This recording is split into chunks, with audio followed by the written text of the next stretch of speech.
These people have been waiting for this grey ship for a long time. It is bringing back to New Zealand 900 ex-prisoners of war. For many families, this is VE Day.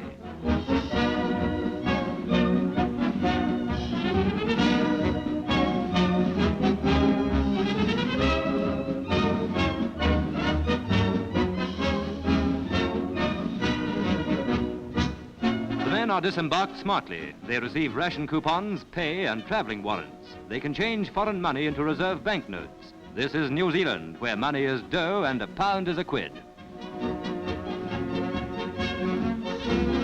And then as their names are called over a loudspeaker, their relatives meet them. They see each other after the years of parcels and Red Cross letters and waiting. And they can't believe it's true.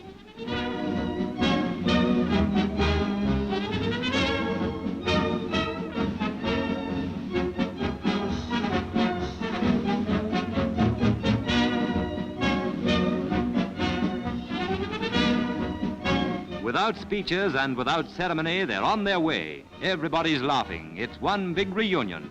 Here's the Jansen family of 5 sons, all together after nearly 6 years. They were all overseas, and now with the return of Stan, they're all back. It's a proud day for their father.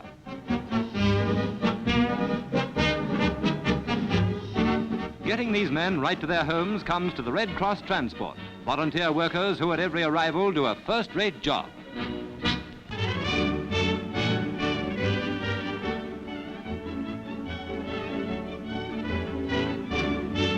At Ngāwapurua, between Woodville and Paiatua, a new bridge is being built across the Manawatu River. With a pneumatic hammer, these men are driving the tongue and groove boards of the pier casing deeper down into the shingle. The grab will scoop out more shingle and the boards driven down again. This will go on till rock bottom's reached, and then the concrete's poured in. The new bridge is for the railway, and the present wooden bridge will no longer be distinctive as a combined road and rail one. It will become an ordinary road bridge, and crossing it will cease to be a minor adventure for motor traffic. Controlling both road and rail traffic has been a full-time job for a bridge keeper since the bridge was built nearly 50 years ago. Jim Heavey has been closing the road gates whenever a train was due for 4 years. His uncle did it for 22. This old bridge dates back to the days of coaches, carts and gigs. For horse-drawn traffic, 10 minutes wait for a train to go by was little inconvenience, but now it's different.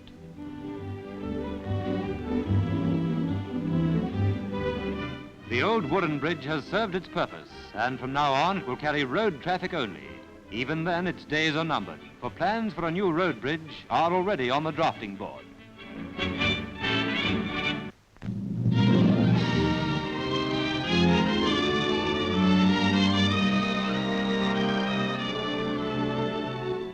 This is a pretty little town in beautiful countryside. It is Austria, and many New Zealanders met near here at Stalag 18A.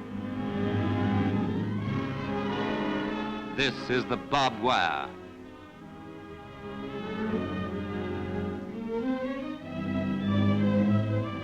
Here are the towers in which were placed the searchlights and the machine guns. These are the huts. Within these compounds, many New Zealanders captured in Greece and Crete were imprisoned. Some escaped from here, some died, some just passed through, but they're leaving now. They're going home. Whilst they wait for transport to the air station at Klagenfurt, they can come and go as they please. These gates are open. But it's different for their ex-guards. They get brooms to sweep the camp. They have their first post-war jobs, and Russian prisoners watch them. Many of the Russians died through starvation and neglect. That was the fascist New Order. However, a Russian delegation from Marshal Tolbukin arrives to arrange for their repatriation.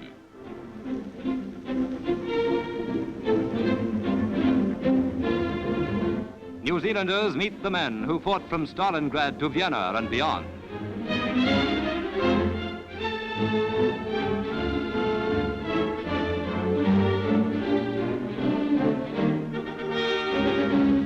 When trucks are available, New Zealanders are taken to Klagenfurt, the big Allied repatriation center. Some arrive from hiding. Some who had taken to the hills come in with a British Red Cross unit, which passes through the Russian lines.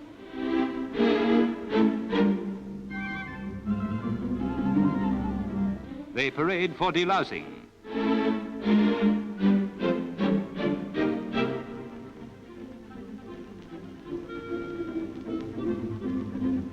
They're issued with cigarettes and chocolate and soap, and they're registered for air transport to Italy and then to England.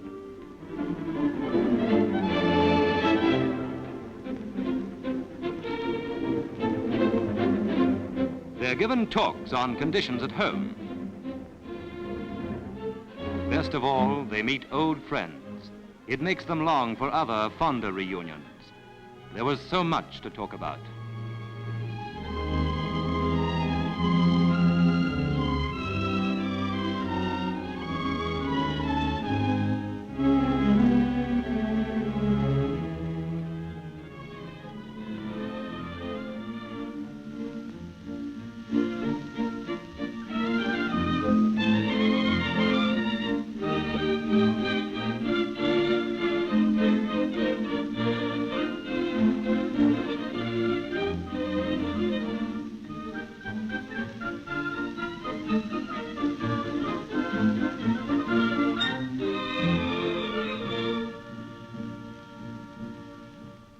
And as they wait, they read the New Zealand papers and wonder what's a good thing at Trentham these days. Here are Kiwis from your hometown. Get ready to welcome them. Here's Becky Jones from Gisborne, Jack Russell of Dunedin, and George Purchase of Ponsonby, Bill Miller and John Mackenzie of Mount Albert, Cliff Matthews of Dargaville, Ron Wickham and Chester Vernon of Wanganui, David Robertson of Kaukapakapa, and Frank Tully of Greytown.